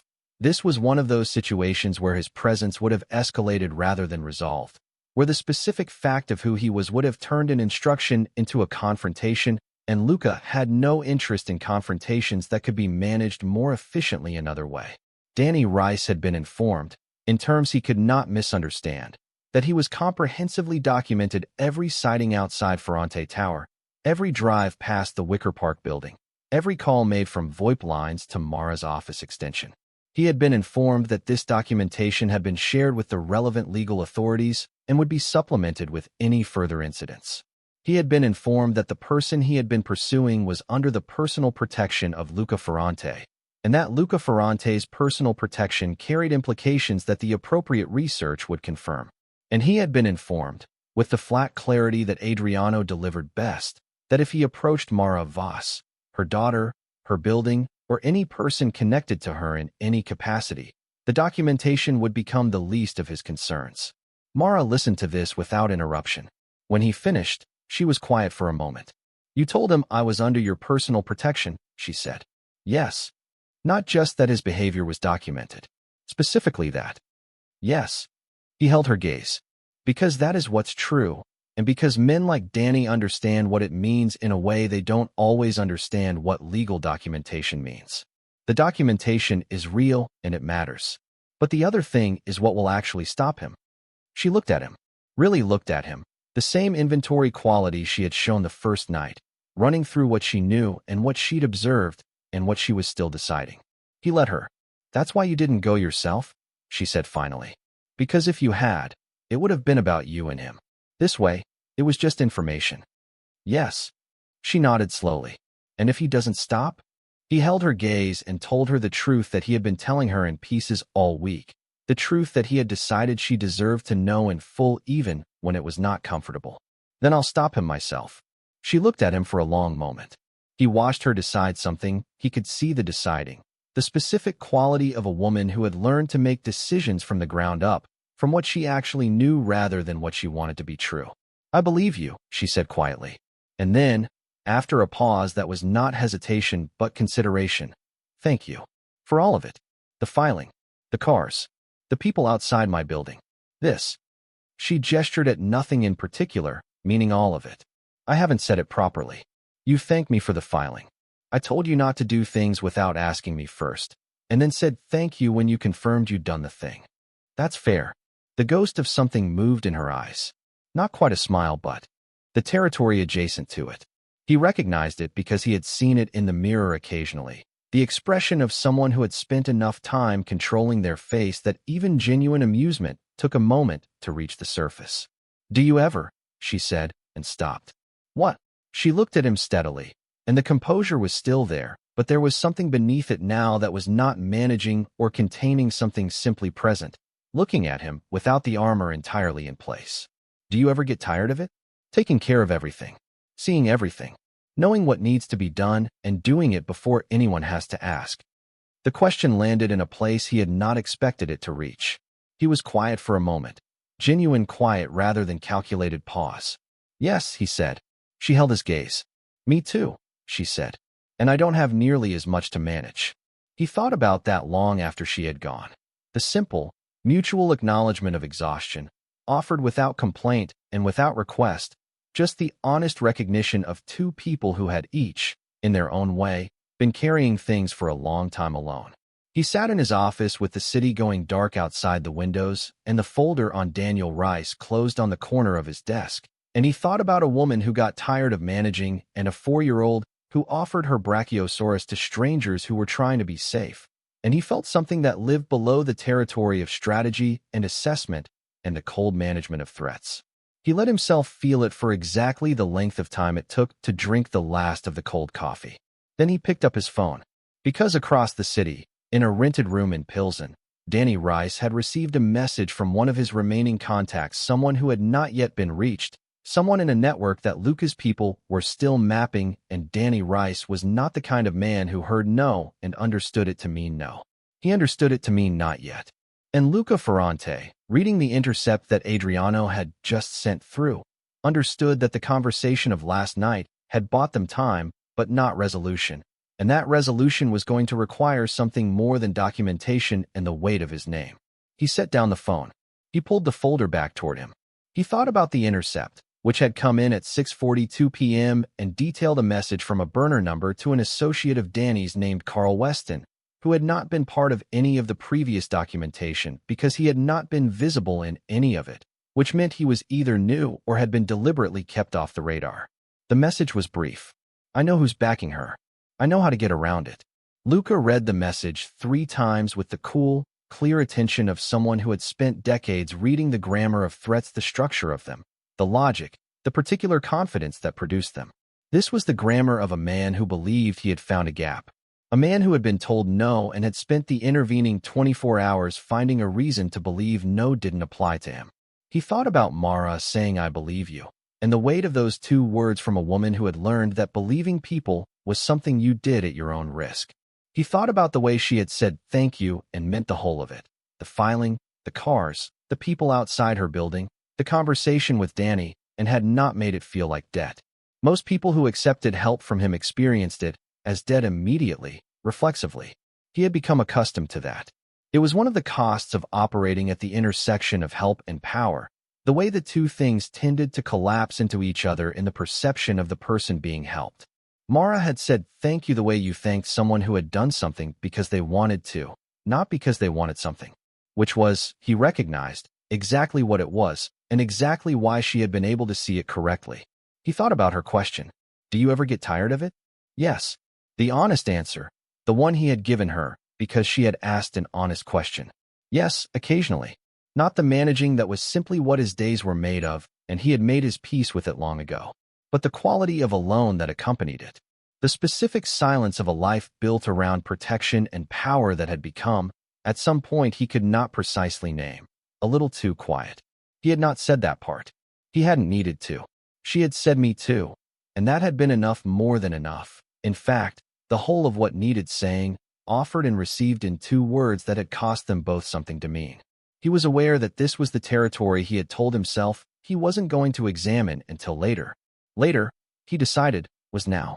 He was invested in Mara Voss. Not in the abstract, protective way he had been invested in the other women he had helped over the years. The 47, he had moved through the machinery of new lives and fresh starts, and the clean break of distance from the men who had hurt them. That had been care, real care, but it had been care with the quality of completion built into it. They arrived, they were helped, they left, and the world was slightly better for the correction. He had never brought any of them to the estate, never learned the names of their children. Never asked about the museum. This was different. He knew it was different, and he had been knowing it was different since the second night. If he was honest, since the parking garage where she had stood her ground and given him exactly enough information and asked who are you and then decided she wasn't ready, which was the correct decision made for the correct reason and which had told him more about her than a longer answer would have. The folder was still in front of him. Carl Weston's address was in Pilsen, not far from the room Danny Rice was renting. The connection between them was 3 years old. They had worked together briefly at a logistics company that had since folded, and it had the look of the kind of friendship that survived specifically because it asked nothing of either party except mutual availability in situations requiring the specific kind of help that couldn't be requested through normal channels. Luca picked up his phone and called Adriano. "I need you to find Carl Weston tonight," he said. "And I need you to make sure Daniel Rice understands that I meant what I said." "Understood." A pause. How direct? Luca thought about Lily's question. "Are you a safe person?" He thought about what it would mean for Lily to grow up in a world where the answer was yes, not just for him, but in the specific, applied sense of the question, the world outside the door that her mother was trying to make safe by the force of her own careful management. Direct enough, he said, that it ends. He began to plan. The call came on a Wednesday morning at 7:43. Mara was in the kitchen, Lily at the table with her cereal and the running commentary she provided on everything that crossed her mind between waking and the moment Mrs. Paula arrived at 8:15, which this morning included a detailed hypothesis about whether brachiosauruses would have preferred oatmeal or cereal, and what Gregory specifically would choose, and whether the fact that he had never expressed a preference indicated contentment or simply a lack of strong opinion on the matter. Mara was making coffee and listening to this with the part of her brain she kept permanently allocated to Lily, the part that was always tracking, always absorbing, always accumulating the small data points of her daughter's thinking when her phone lit up on the counter. Adriano. He had put his number in her phone without announcement, sometime in the second week, the same way Luca's team had done most things quietly, practically, without making a production of the doing. She had noticed the contact appear and had not commented on it. She answered on the second ring. "Miss Voss." His voice had the quality of someone who had been awake for a long time and had stopped noticing it. "I need you to hear something directly from me before you hear it another way. Danny Rice was arrested last night at approximately 11 p.m. He's in custody now. He'll be arraigned this morning." The coffee maker continued its work beside her. Lily was explaining to Gregory that oatmeal was nutritionally superior, but cereal had better texture. "What did he do?" Mara said. Her voice was level. "He went to your building." A pause that held something in it. "He didn't get to your floor. He didn't get past the lobby. But he went there, and he was carrying a weapon, and 2 of our people held him and called the police, and the police came, and there is now a recording of everything from the moment he entered the building to the moment he was placed in handcuffs." Adriano said it with the measured exactness of someone who had been given instructions about what to say and was saying it fully. "He will not be released without a hearing. The weapon charge alone ensures that. The existing protective order violation is documented 3 times over. There are also additional filings this morning that Mr. Ferrante's attorneys have prepared which I think will clarify the scope of his situation." Mara set down the spoon she had been holding. She looked at Lily, who had moved on from the oatmeal versus cereal debate and was now arranging her cereal pieces into what appeared to be a geographic formation. "Is he going to be charged?" "Yes. Multiple counts. He will not be back outside for a significant period of time. That is not qualified. That is what is going to happen." Another pause. "Mr. Ferrante asked me to call you himself. He said you deserve to hear it plainly and without delay." "Where is he?" "He was at the precinct through the early hours, making sure everything was properly documented and that there were no procedural gaps that could be exploited later. He is currently," a brief pause, a shift of background sound. "He's on his way to see you, if that's acceptable. He asked me to ask." Mara looked at Lily. Lily had finished the geographic formation and was now studying it with her head tilted to the left, which meant she was deciding whether it required modification. "It's acceptable," Mara said. She put down the phone and stood in her kitchen for a moment with the coffee maker finishing its work and the ordinary weight of a Wednesday morning around her, and felt the thing that had been coiled in her chest for 14 months tight and watchful, always there, the permanent low-grade tension of a woman who had not been able to stop waiting for something begin, carefully and with the caution of something that had been burned, to loosen. She did not let herself call it relief yet. Not until she saw what he had to say. "Mama," Lily said from the table, "I made Italy." Mara looked at the cereal formation. It did, she had to admit, have a reasonable resemblance to a boot. "You did," she said. "That's very good." "Gregory's never been," Lily said thoughtfully, "but I think you would like it." Mara poured the coffee and brought it to the table and sat across from her daughter and looked at her the brown eyes, the watchful intelligence, the absolute secure confidence of a child who had been loved exactly right, who had never had any reason to doubt that the most important person in her world was going to show up, was going to hold the line, was not going to leave her. "He probably would," Mara said. He arrived 20 minutes later. She had put Lily in the living room with her activity book before she opened the door, not to hide him from Lily. Lily had already met him, already filed him in her particular private catalog under a heading that Gregory had apparently approved, but because she wanted 30 seconds of this conversation to happen without the 4-year-old present, and 30 seconds was all she needed. Luca Ferrante stood in her doorway and looked, for the first time in the 10 days she had known him, like a man who had not slept. Not disheveled, he was never disheveled. It didn't seem to be an option his body entertained, but with the particular quality of someone whose control had been running at full capacity for an extended period without a break. The shadow at his jaw was more than usual. His jacket was open. The sharp geometry of his face, which normally conveyed only focus, had something underneath it tonight that was rawer than focus. He looked at her in the doorway and said, "It's done." 2 words. The same economy he had used from the beginning, the same reduction to the essential thing, but the weight behind them tonight was different from the weight behind floor. In the parking garage 10 days ago, that had been the opening of something. This was a different beat entirely. "Come in," she said. He came in, and she closed the door and put both locks on from habit, and when she turned around, he was standing in her entry looking at the apartment with the inventory quality she knew, taking in the deadbolt and the chain and the carefully arranged space of a woman who had built her home around safety rather than aesthetics. The dinosaur drawings on the refrigerator and the Brachiosaurus habitat, now a permanent installation in the corner of the living room, and Lily visible through the doorway sitting cross-legged with her activity book, entirely absorbed. "She's okay," he said. "She doesn't know anything happened." Mara crossed to the kitchen, poured the second cup she had already prepared. "She knows there's a reason we're careful. She doesn't know the specifics." "Good."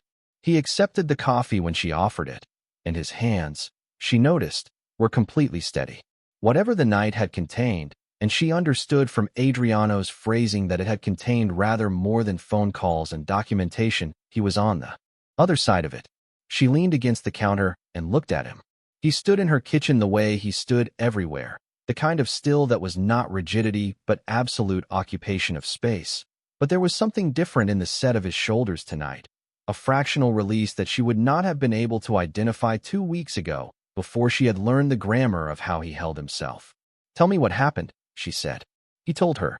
He told her in the same plain, factual register he used for everything, no embellishment, no dramatic editing, just the sequence of events in the order they had occurred. Carl Weston had been found on Monday evening and had been made to understand, through a conversation that Adriano had conducted with characteristic efficiency, that whatever Danny Rice had told him about a way around Luca Ferrante's protection was incorrect. Carl Weston had, as a result, extracted himself from Danny's plan with the swiftness of a man who understood he had been made aware of a situation before it became his situation, and who was grateful for the opportunity. Danny, without Weston, had improvised. He had gone to the Wicker Park building on Tuesday night, carrying a weapon that he had not legally registered and a plan that Luca's people had anticipated by approximately 6 hours, which was why 2 of his men had been in the lobby when Danny arrived. The confrontation had been brief and one-sided and had ended with Danny in handcuffs and the police on record, and the weapon in an evidence bag. The additional filings Adriano had mentioned were a comprehensive legal action that Luca's attorneys had spent the previous week preparing civil suits, supplementary criminal documentation, a filing with the state's attorney's office that laid out the full 14-month record of Danny's behavior with the kind of organized, sourced, irrefutable clarity that came from having the resources to document everything in real time. "He will not be out before the hearing," Lucas said. "And at the hearing, The weapon charge alone will ensure remand. The rest of the documentation makes the pattern clear enough that any competent prosecutor will push for the maximum on the order violation. He paused. His attorney is a public defender. He doesn't have the resources to fight this. Mara was quiet for a moment. You spent a week preparing those filings. Yes. Before the phone call. Before last night. You were already building it. He held her gaze. I was building it the day after the parking garage. She looked at him and absorbed the full picture of it. The week of quiet work happening in parallel with the cars and the guards and the conversations she had known about. The systematic construction of a case that was not about his resources or his reach, but about making sure that when Danny finally moved, there was nowhere for that move to go except into the hands of the system that was supposed to handle it, and had been, until now, insufficient to the task. He had not simply stopped Danny. He had built a structure that would hold Danny in place. Thank you, she said. And then, because it needed to be said fully, not just for last night, for all of it, for seeing the whole problem instead of just the visible parts. He was quiet for a moment. You saw the whole problem, he said. You'd been living inside it. You'd already identified every dimension of it. You just needed someone to do something about it. It was such a precise and accurate thing to say that Mara felt it land somewhere below the level of the ordinary. He had named what she had actually needed, which was not rescue and not management, but simply capacity, the specific capacity that she had lacked and that he had and had chosen to use. From the living room, Lily's voice carried through, Luca? They both looked toward the doorway. Lily was standing in it with her activity book under one arm and Gregory under the other, looking at Luca with the calm specificity of a child who had noted his presence and was now determining what to do about it. Hello, Lily, he said. You're here early, she observed. I am. Did you sleep? A pause. Not much. Lily considered this with the seriousness she brought to matters of health and well-being, which was considerable. Gregory doesn't sleep well when things are happening either, she said. Mama makes warm milk. It helps. I'll keep that in mind. Lily looked at him for another moment with those measuring eyes. Then she said, with the finality of someone closing a file, it's okay now. I can tell. And she turned and went back to her activity book with the confidence of someone whose assessment was thorough and whose conclusions were not subject to revision. Luca looked at Mara. Mara looked at him. She would think later that this was the moment, not the parking garage, not the corridor with Gregory, not the 6 o'clock conversation about exhaustion. This was the moment when the thing she had been refusing to name chose its own name and arrived in her fully formed, without asking permission, which was more or less how everything consequential had happened in the 10 days she had known Luca Ferrante. She had been loved badly before. She had loved badly before, in the specific way of someone who had confused intensity with care and persistence with devotion and the particular consuming quality of Danny's attention with the thing she had actually wanted, which was simply to be seen. She had learned, from that, to be careful, to be slow, to apply to her own heart the same careful analysis she applied to everything else, building a case rather than arriving at a conclusion through feeling alone. She had not been slow about this. Stay for breakfast, she said. It was not a declaration. It was not even, technically, the naming of anything. It was a cup of coffee and a kitchen table and Lily's serial geography and the ordinary Wednesday morning continuing in the direction of itself. But it was the first thing she had offered him that was not transactional and not conditional and not related to the situation that had brought them here. He looked at her. He understood the difference. She knew he did. Yes, he said. The weeks that followed were the kind that settle into the body as relief. Not drama. The drama had been the 10 days. The weeks were something quieter and more ordinary and more lasting. The legal proceedings around Danny moved with the methodical pace of a system that had finally been given everything it needed to work correctly, which it did. There was a hearing. There was remand. There was a date set for trial that Mara's attorney, not the firm she worked for, but a separate attorney, retained without her having to ask, whose first call to her began with "I've reviewed the full record, and I want you to know this is straightforward," told her was likely to result in a plea.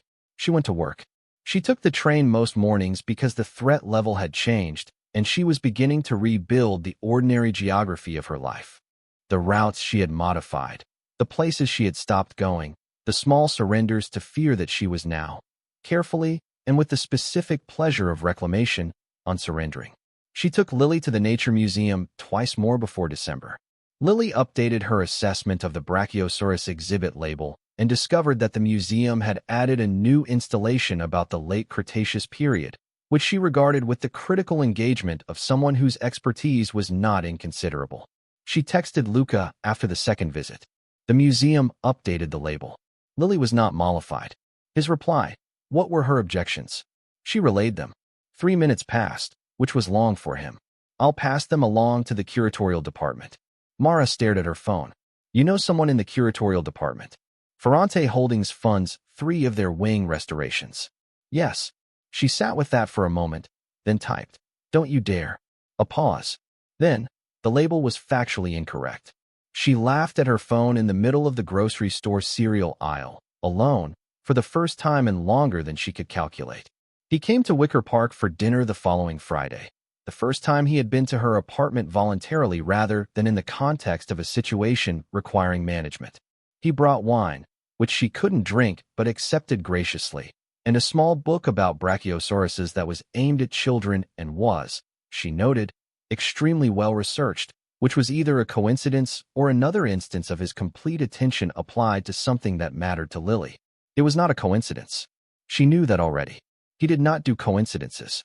Lily received the book with the gravity appropriate to a significant gift, opened it to the first page, and read the first sentence aloud with the focused precision of a child who is showing you something about herself, which was that she was already reading at a level that embarrassed the sentence.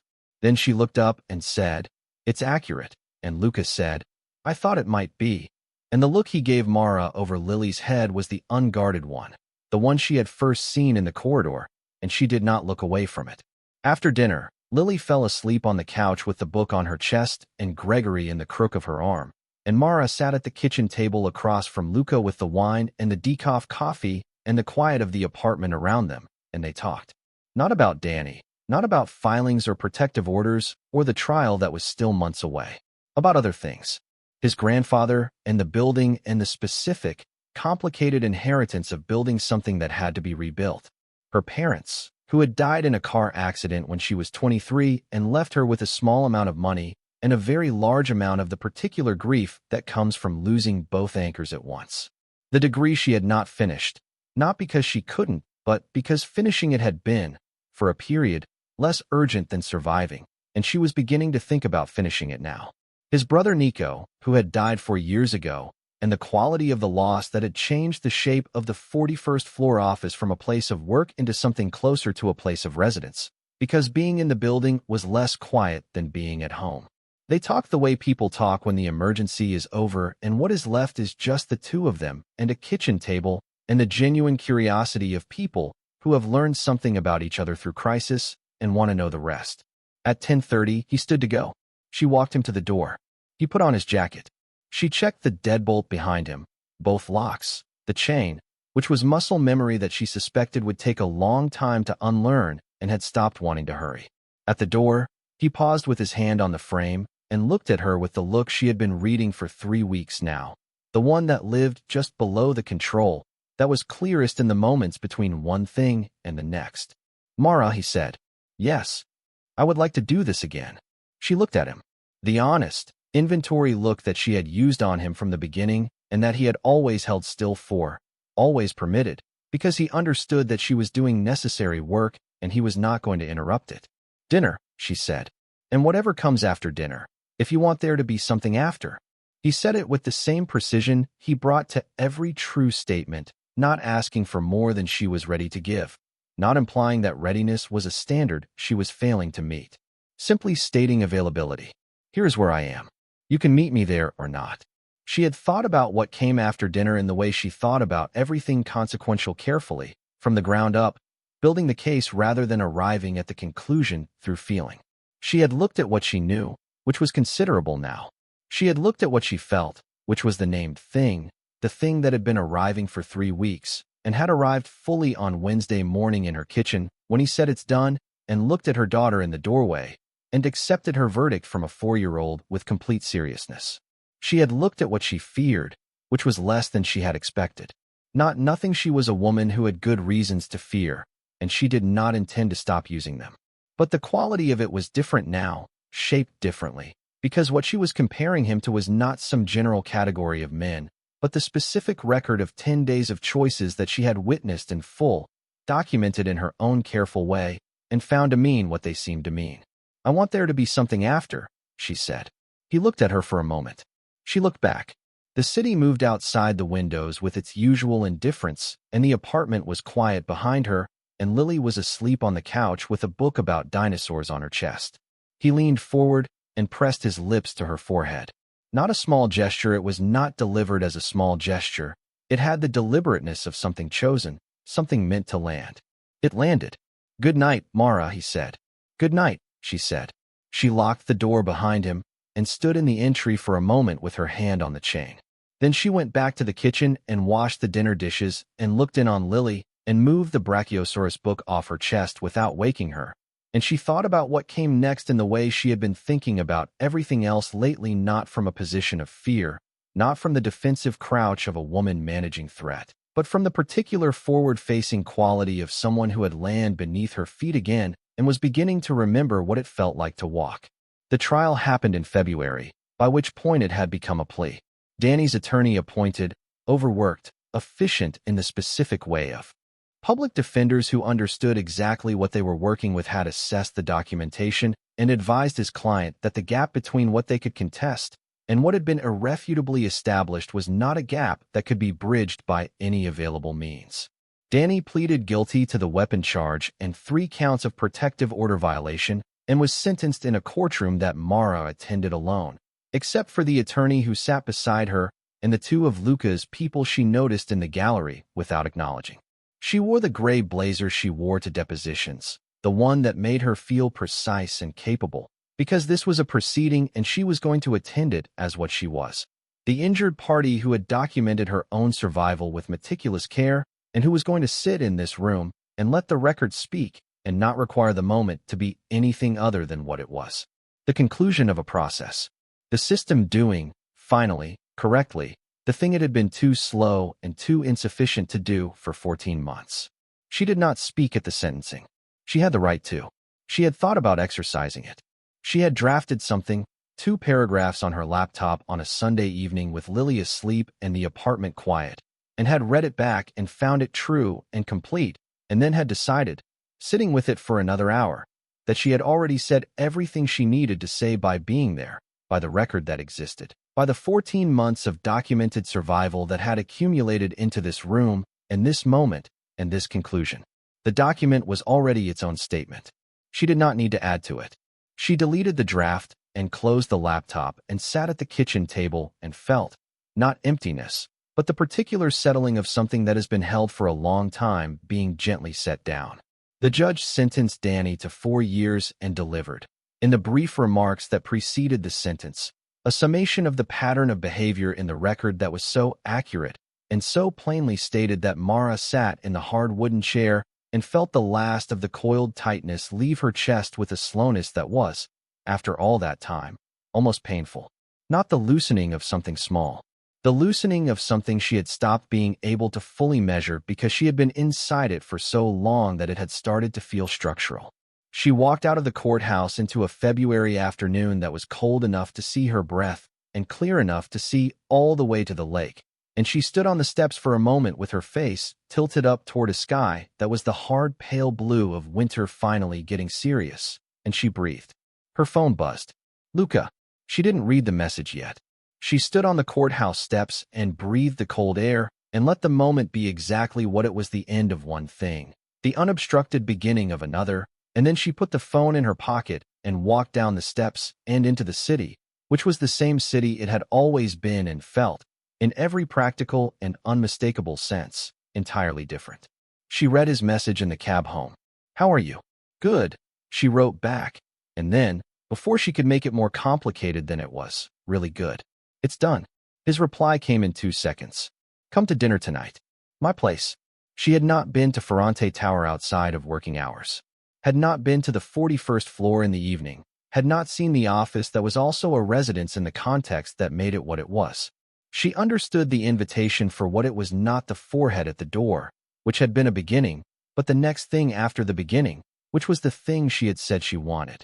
7, she wrote. 7, he wrote back.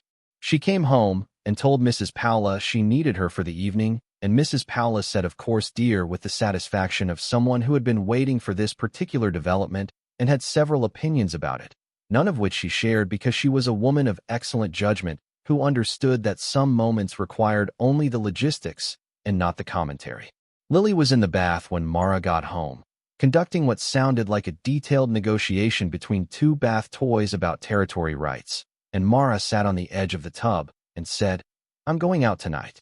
Mrs. Paula is staying." Lily looked up from the negotiation. "With Luca?" "Yes." Lily considered this. The bath toys floated in a temporary ceasefire. "Is it a date?" "Yes." Another pause. Then, with the decisive authority of someone who had completed a lengthy evaluation and arrived at a conclusion, "Okay." And she returned to the negotiation, which apparently resumed at the same point it had been interrupted, because one of the bath toys was now making significant territorial concessions that the other was receiving with appropriate magnanimity. Mara sat on the edge of the tub for another moment, watching her daughter adjudicate the bath toy dispute, and felt the fullness of the ordinary, the steam, and the tile, and Lily's voice and Gregory on the shelf beside the shampoo, and the towel, with the diplodocus on it, that Lily had chosen herself from a store 3 weeks ago, choosing it easily, without checking Mara's face for permission, simply pointing and saying that one with the certainty of a child who trusted her own preferences. That was the thing, Mara thought. That was the thing underneath all of it. Lily was beginning to simply want things and say so, to point and say that one, without running the calculation of whether it was safe to want it visibly. It was a small shift, barely perceptible. But Mara saw it the way you saw the first day the temperature broke above freezing after a long winter, not dramatically, not all at once, but unmistakably, in the quality of the air. She went to dinner. The 41st floor at 7 p.m. was the office at the end of its working day, which meant it was exactly as occupied as it had been at midnight, because Luca's day did not have a conventional end, but it was occupied differently, the desk still covered, but the papers reorganized, 2 chairs moved to face the windows, and the city going dark outside them. Dinner from somewhere that was clearly not the building's standard catering, delivered by a woman who handed off the bags with the familiarity of someone who did this regularly and said only "Good evening, Mr. Ferrante," and gave Mara a brief, entirely neutral assessment before departing. He had, she noticed, moved things. Not dramatically, it was not a transformed space, but the jacket was no longer on the back of the same chair. A photograph that had been on the windowsill was now on the desk, where it could be seen from the seating area. The chair he had been using as a secondary surface for papers had been cleared and positioned across from the windows, angled toward the city rather than the desk. Small adjustments. The grammar of a space being asked to accommodate something additional. She looked at the photograph as she passed it. 2 men in their mid-30s, one of them unmistakably Luca, and the other with the same dark eyes and a wide, easy grin that made the whole face different from Luca's face in the specific way of brothers who share the material but not the arrangement. The photograph had been framed carefully, placed where it received the light from the city at night, which meant whoever sat in this space in the evenings would see it clearly. She did not comment on it. She sat in the chair by the window and accepted the glass of water he offered, and when he sat across from her and she looked at his face, she saw that he had seen her see the photograph and had chosen not to explain it, which was the right choice, and she loved him for it. She would allow herself to use that word now, in the privacy of her own thoughts, where it had been arriving for several weeks, and where she had been permitting it carefully, the way you permit something that is still slightly frightening, not because it is wrong, but because being wrong about this kind of thing was something she had been before, and the memory of that wrongness was still in her body. But this was not that. She knew it was not that with the clean certainty of someone who had built the case from the ground up and examined every piece of evidence and found the conclusion sound. They ate beside the windows with the city beneath them. He had been right to describe this as where he lived. It had the quality of the inhabited rather than the merely occupied, the small personal details that emerged in spaces where someone spent real time. The book on the side table that had been there 2 weeks ago and was now further through. The jacket that lived on the back of the same chair. The particular arrangement of things that was not decorating, but simply the unconscious geography of a life.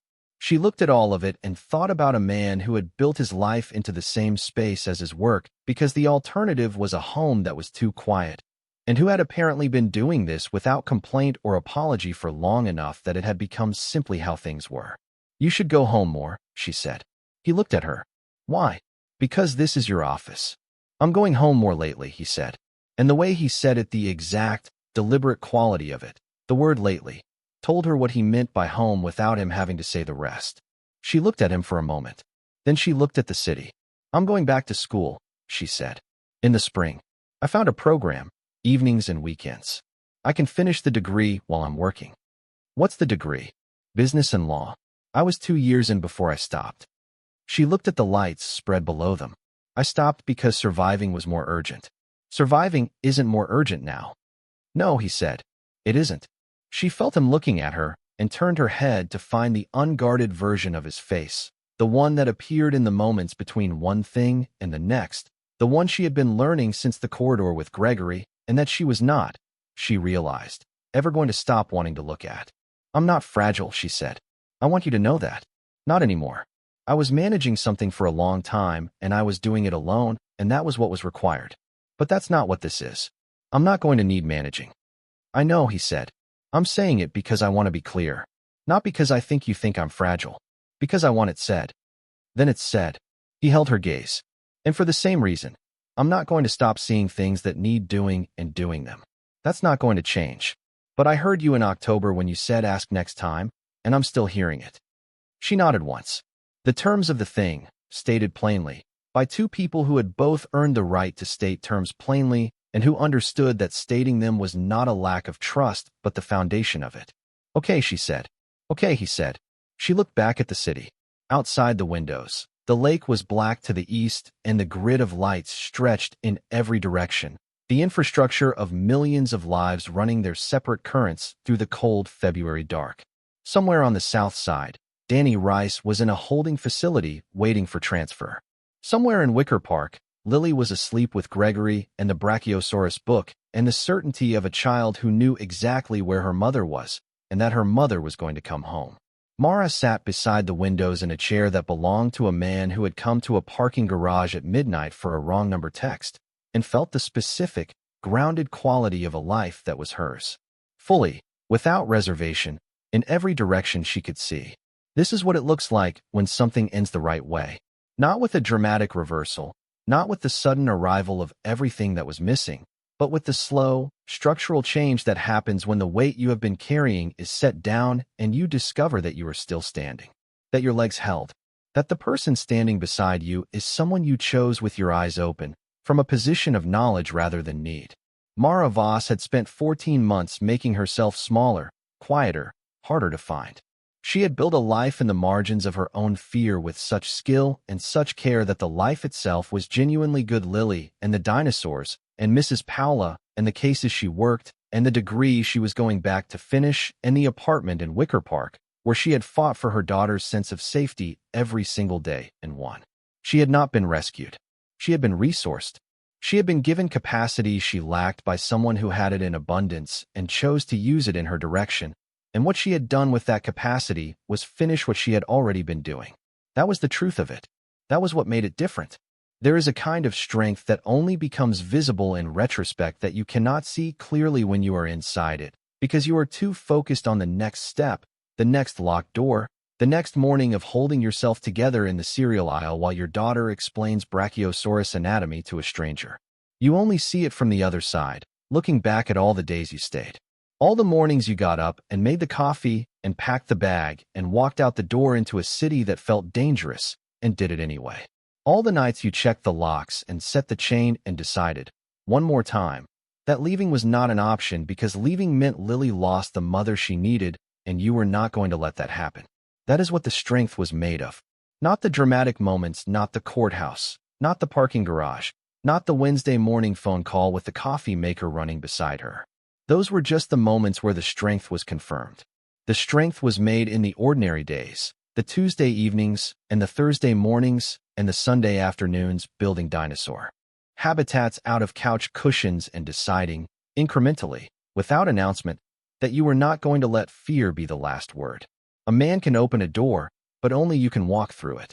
And Mara Voss had been walking toward that door since the night she sat in a kitchen with a deadbolt and a chain lock and a wrong number text in her sent messages and thought, this cannot continue. She had been walking toward it through every careful, exhausting, determined day since then. The text just told her which floor. Lily would start kindergarten in September. She had already begun asking serious questions about what kindergarten would contain and whether there would be a paleontology component. And her preschool teacher had told Mara privately that Lily was one of the most curious children she had ever worked with, which was the kind of thing a mother stores in the permanent file and takes out on the hard days. She would grow up in a house, not the apartment. Mara had already begun to think about this in the specific, forward-facing way of someone who no longer needed to limit her planning to the near horizon that had both locks and dinner guests. Both the careful safety of a mother who had learned to check the exits and the particular warmth of a life where the exits were only theoretical, where the checking was habit rather than necessity, slowly becoming former habit.